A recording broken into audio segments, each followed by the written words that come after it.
Hey everyone, take a look at this long hair transformation into a long butterfly haircut. It's going to be amazing. So here I'm going to be cutting the baseline, taking quite fine, methodical sections, working my way through the haircut to give myself a real good foundation by creating a really square baseline. Keeping the hair under good tension with the comb and cutting pretty much with zero tension or very minimal tension, only using the comb.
So here you can see I'm moving on to the front, keeping the tension in my fingers, pulling slightly down just about eyebrow level and creating a really round, soft shape in the front. Over directing towards the opposite side and angling my fingers down towards the floor, giving a nice steep but soft shape to create the curvature around the front line. And I repeat this on both sides.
So you can see I'm working my way through the haircut and I'm just elevating each subsequent section. So my first section was pulled down and low, about eyebrow level. And as I'm going further back through the head, I'm lifting the hair slightly higher each time. And this creates a bit of a forward graduation or over direction, but still keeping that curved shape from my original guideline. This is so important. Each time combing the hair down to check how the fall's looking, just look like how it'd be when it's blow dried. It's really important. So here I'm just cross-checking. I've used the pivoting section from the crown to the forehead. I'm just checking out, making sure I'm just getting my direction to be all forward and making sure the hair at the crown is staying the longest point, because that will become my guide for the back. And then pivoting out from the parting, clean, neat, methodical sections all the way through this part of the haircut. Basically, it's a cross check.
So as you can see, I'm maintaining my sections, following right the way through, over direction, pulling the head towards the front, checking pretty much every section as I go along, and using the crown as a pivot, but then working the hair forward and over directing towards the front, making sure the underneath is shorter than the top, because as I said before, the crown is going to be my guideline for the layers at the back to keep it nice and long and heavy.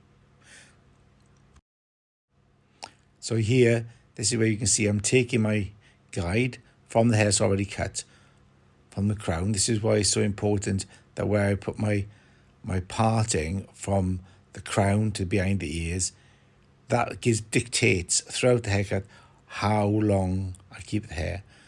And then I'm going to cut a square line and then bringing it out to 90 degrees from the head to keep my hair over directed and soft, so I have some layers by keeping the weight of the baseline, which is previously done and was the foundation to the whole haircut.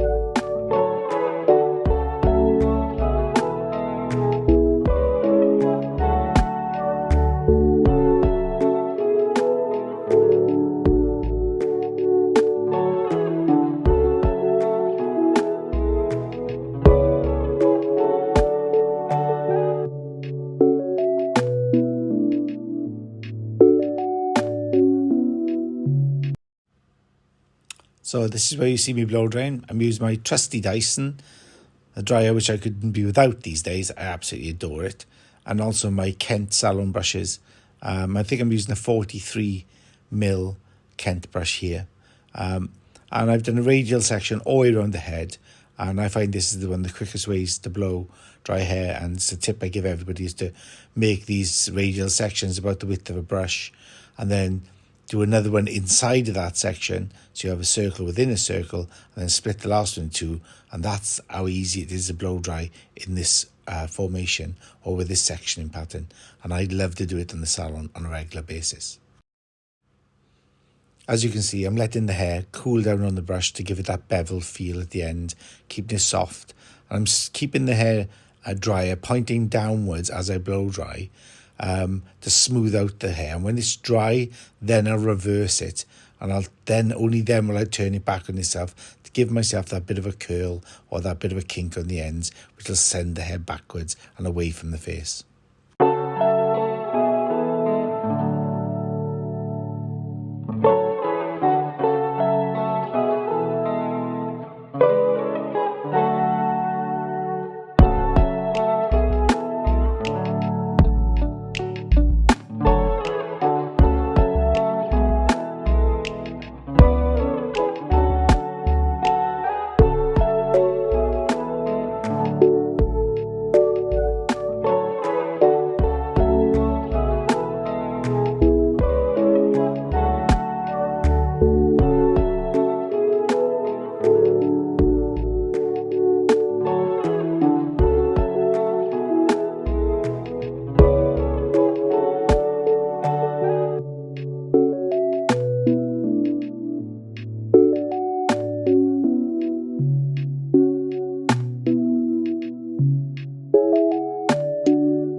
So here it is, the finished look. It's really soft, it's really chic. It looks really expensive and she looks absolutely fabulous. She was delighted, by the way. You can see at the back here, the layers are still quite heavy. You can still see the weight of the baseline, which I created from the off. That's the fundamental shape. And you can see how the layers gently fall into the back from shorter in the front into the length at the back. This is my go-to haircut for longer hair clients, and it was so much fun to do. I hope you enjoy it too, because this is something that I think everybody should have with this long hair and this butterfly haircut trend. So thanks for watching, and catch you again soon. Bye.